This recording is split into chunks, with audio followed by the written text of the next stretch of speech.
Hello everyone, आज हम start कर रहे हैं जीओसी का रिवीजन स्टार्ट कर रहे हैं बाय डूइंग क्वेश्चंस। हम क्वेश्चंस करेंगे और उसमें सारी चीज़ें, सारे कंसेप्ट को कवर करेंगे बाय क्वेश्चंस। ठीक है, क्वेश्चंस लेके और हम कंसेप्ट को क्लियर करेंगे। तो आप देखें, मैं कुछ एक क्वेश्चंस लेके आया हूँ और इसे देखें। फर्स्ट क्वेश्चन क्या कहता है? फर्स्ट क्वेश्चन में है, ये जीओसी है और फर्स्ट क्वेश्चन है हमारा, ध्यान दें, एक ये कंपाउंड है हाइड्रोकार्बन। हाइड्रोकार्बन में वो कह रहा है कि प्राइमरी कार्बन कितने हैं, सेकेंडरी कितने हैं, टर्सरी कितने हैं। क्वाटनरी इसमें दिख नहीं रहा, इस वजह से मैंने लिखा नहीं है। तो प्राइमरी कार्बन वो कार्बन है जो एक कार्बन दूसरे वन कार्बन से अटैच है। फॉर एग्जांपल यहाँ पर CH3 होगा, ये कार्बन केवल इस कार्बन से अटैच है, तो ये प्राइमरी हुआ। और सेकेंडरी कौन सा होगा? The carbon which attach to 2 other carbons, that is secondary. Tertiary कौन सा होगा? The carbon which attach to the other 3 carbons, that is tertiary. और क्वाटनरी मतलब 4 degree, the carbon which attach to the 4 other carbons. ठीक है, carbon की valency 4 है, तो प्राइमरी, सेकेंडरी, टर्सरी, क्वाटनरी, यही कार्बन्स होंगे। तो हमारे पास क्वाटनरी तो है नहीं, इसमें लिखा नहीं है, वैसे मैं अलग से दे देता हूँ क्वाटनरी कार्बन। तो यहाँ देखें कि हमारे पास प्राइमरी कार्बन कितने हैं। तो प्राइमरी तो ये यहाँ CH3 है, यहाँ CH3 है, तो एक ये प्राइमरी हो गया और एक इधर प्राइमरी हो गया। सेकेंडरी कितने हैं? The carbon which attach to other carbons 1, ये एक इधर है, एक इधर है, तो एक तो ये हो गया, ये सेकेंडरी है। और इधर ये टर्सरी है, ये भी टर्सरी है, ये टर्सरी है। और यहाँ पर ये सेकेंडरी है, ये सेकेंडरी, इधर ये सेकेंडरी, इधर सेकेंडरी, इधर भी सेकेंडरी है। तो हमारे पास क्वाटनरी कार्बन है वो नील है, 0 है। और प्राइमरी कार्बन कितने हुए? 1 और 2 ही है, हाँ 2 है। सेकेंडरी कार्बन आप पहचान सकते हो, 1 2 3 4 5 6 हमारे सेकेंडरी कार्बन। और टर्सरी कार्बन कितना है? 1 और 2 है। तो टोटल हमारे पास कार्बन्स कितने इस कंपाउंड में, वो भी काउंट कर सकते हैं और ये भी काउंट कर लो। तो यहाँ पर ये कितना हो गया? 10। तो यहाँ ध्यान दें, ये रिंग है 6 मेंबर्ड, 6 7 8 9 10, इसका मतलब ये हमारा सही है। अब ध्यान दें आगे का, नेक्स्ट क्वेश्चन क्या है? ये कहता है कि डिग्री ऑफ अनसैचुरेशन का क्वेश्चन है कि ये जो कंपाउंड बना हुआ है A, सेकंड का A है, तो इस कंपाउंड में डिग्री ऑफ अनसैचुरेशन क्या होता है? तो ध्यान दें, डिग्री ऑफ अनसैचुरेशन को मैं DU बोल रहा हूँ और DU को ही कहते हैं हाइड्रोजन डेफिशिएंसी इंडेक्स। हाइड्रोजन, ध्यान से सुने, हाइड्रोजन डेफिशिएंसी इंडेक्स, कुछ भी पूछ सकता है वो। DU बोले डिग्री ऑफ अनसैचुरेशन, या फिर HDI हाइड्रोजन डेफिशिएंसी इंडेक्स, या कहे DBE डबल बॉन्ड इक्विवेलेंट, तीनों में से कुछ भी बोल सकता है। इसका एक फॉर्मूला होता है, DU is equal to carbon, जितने कार्बन हैं plus 1 minus H plus X halogen plus नहीं माइनस नाइट्रोजन डिवाइडेड बाई 2। इनमें से कोई भी हो, हाइड्रोजन हो, हेलोजन हो, नाइट्रोजन हो। अगर नाइट्रोजन है उसे माइनस कर देंगे, हेलोजन है तो प्लस कर देंगे। तो इसे डिवाइडेड बाई 2 कर दें और C plus total number of carbon है उनमें हमें ऐड कर देना है 1 और पता करना है कि ये वैल्यू क्या है, वो डिग्री ऑफ अनसैचुरेशन होगा। डिग्री ऑफ अनसैचुरेशन कहता है कि 1 हाइड्रोजन मॉलिक्यूल का ऐड हो जाना 1 डिग्री ऑफ अनसैचुरेशन है। तो अगर डबल बॉन्ड है तो एक तरफ एक कार्बन पर हाइड्रोजन, दूसरे कार्बन पर एक हाइड्रोजन, तो टोटल एक मॉलिक्यूल का एडिशन। और इसी तरीके से ये होता है डबल बॉन्ड के इक्विवेलेंट रिंग होती है। अगर रिंग है तो वो 1 डिग्री ऑफ अनसैचुरेशन के बराबर है। तो ध्यान दें, ये जो कंपाउंड है हमारा, इसमें कितने रिंग हैं? डबल बॉन्ड तो है ही नहीं, तो double bond is equal to the 1 degree of unsaturation और triple bond 2 degree of unsaturation. 1 ring 1 degree of unsaturation के बराबर होता है।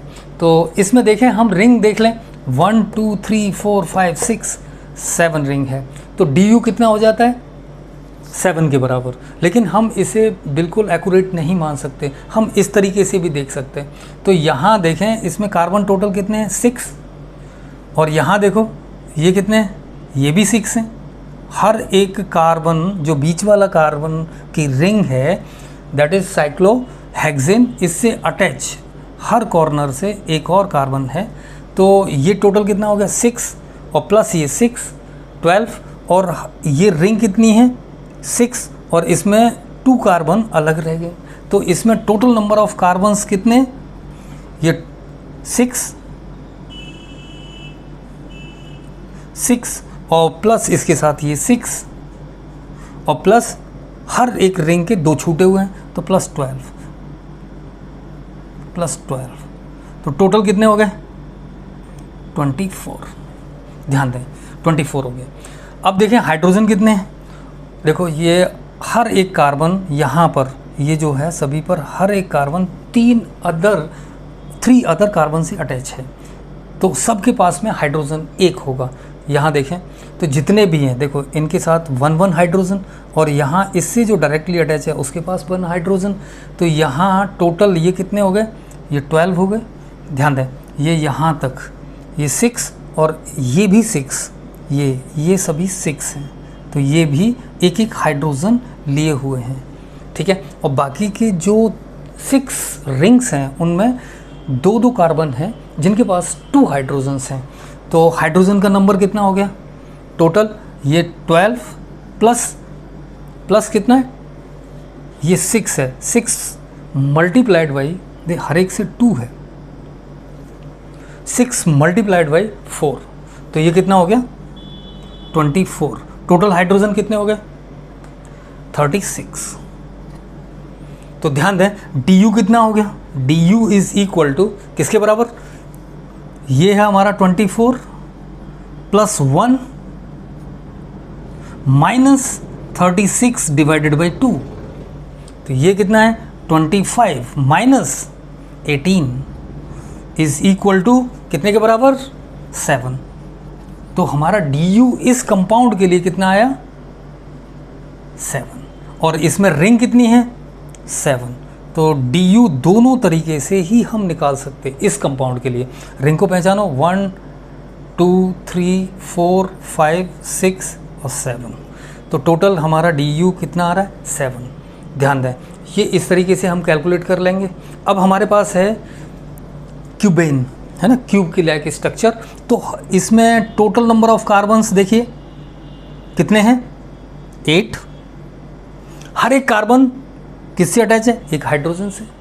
और इसमें रिंग कितनी है? 1 2 3 4 5 और 6 रिंग हैं। तो इसका डी यू कितना होना चाहिए? 6 होना चाहिए। लेकिन ऐसा नहीं है। यहाँ मैं अगर इसे डी यू को कैलकुलेट करूँ तो डी यू, इसे हटा दूँ, देखिए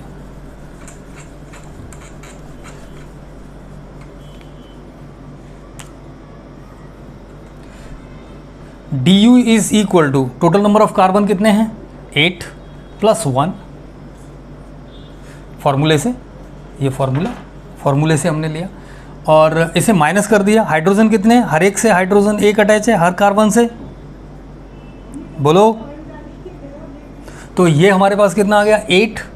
8 डिवाइडेड बाई 2। यहाँ देखिए कितना है?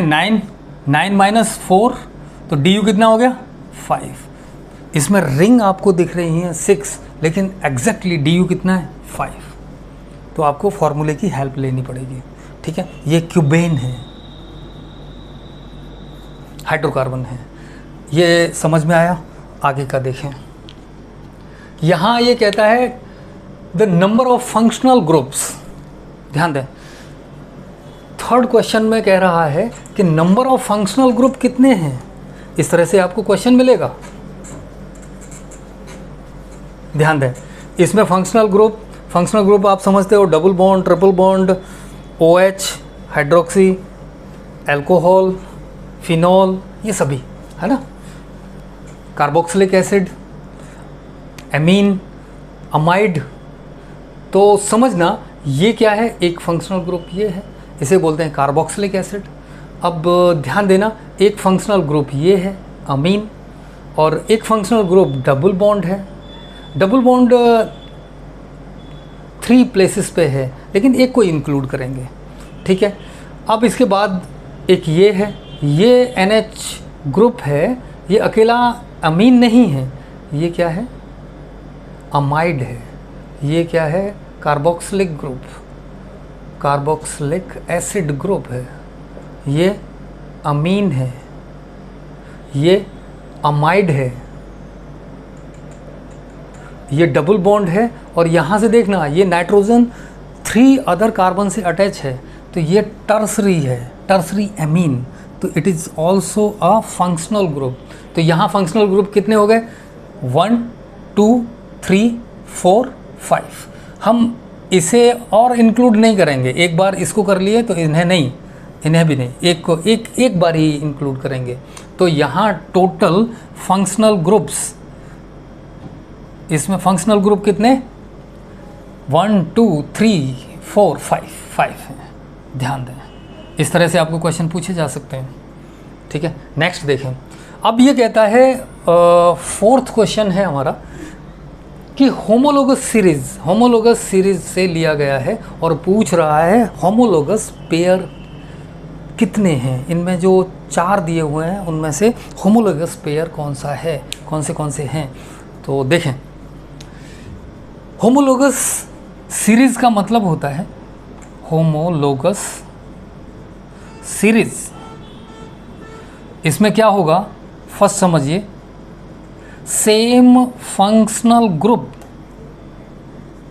Second different molecular molecular formula different होगा, और थर्ड है डिफरेंट मॉलिक्यूलर वेट भी डिफरेंट होगा। 4th कहता है कि जो मॉलिक्यूलर मास है या मॉलिक्यूलर वेट है उसमें 14 का मल्टीपल होगा। तो CH2 मल्टीपल्स में, CH2 multiples CH2 multiples difference, इतने में डिफरेंस रहेगा, इसके मल्टीपल्स में डिफरेंस रहेगा, ध्यान दें, इन CH2 मल्टीपल्स डिफर, ठीक है। जो भी हमारे पास कंपाउंड रहेंगे वो होमोलोगस सीरीज में हैं या नहीं। तो फर्स्ट को देखिए, ये क्या है, एसीटोन, और यहाँ क्या है, OH ग्रुप। तो यहाँ कार्बन 1 2 3 और 1 2 3 बराबर हैं, लेकिन यहाँ क्या डिफरेंस है, फंक्शनल ग्रुप का। तो ये होमोलोगस सीरीज नहीं बना रहा है। यहाँ देखें, ये क्या है, कीटोन, और इधर भी कीटोन है। तो यहाँ कितना है, 1 2 3 4, तो ये CH2 का डिफरेंस, यहाँ होमोलोगस सीरीज है। तो यहाँ देखो, ये क्या है, फिनॉल, इधर क्या है, CH2 का डिफरेंस है, बट इट इज़ डिफरेंट। ये क्या है, एल्कोहल, ये क्या है, फिनॉल इज़ मोर रिएक्टिव। तो ध्यान दें, ये होमोलोगस सीरीज नहीं है। और इसमें देखें, ये है CH3NH2 और ये है टर्सरी एमीन। तो यहाँ जो डिफरेंस है वो CH2 के मल्टीपल्स में है। तो ये होमोलोगस पेयर है, इसमें 2 होमोलोगस पेयर हैं और 2 नहीं हैं। इसमें आपको देखना है कि फंक्शनल ग्रुप सेम होना चाहिए। ये फंक्शनल ग्रुप सेम नहीं है, एक फिनॉल है और एक अल्कोहल है। Phenol is more reactive, they behave like a acid, ठीक है। और यहाँ इनके डिफरेंट मॉलिक्यूलर वेट होने चाहिए और CH2 के मल्टीपल्स में कंपाउंड का मॉलिक्यूलर फार्मूला होना चाहिए, स्ट्रक्चरल फार्मूला होना चाहिए। ये समझ में आए होंगे। 4 क्वेश्चंस थे और ये इम्पोर्टेंट हैं जेईई मेंस एंड नीट के लिए। तो इस तरीके से हमारी सीरीज़ चलेगी। और जिन बच्चों ने वीडियो देखी है वो सब्सक्राइब करें, सब्सक्राइब कर चुके हैं तो जो भी कमेंट होते हैं वो बताइए कि किस तरीके का हमारा ये वीडियो लेक्चर लगा। और आगे इसी तरह से हम नेक्स्ट बनाते जाएंगे।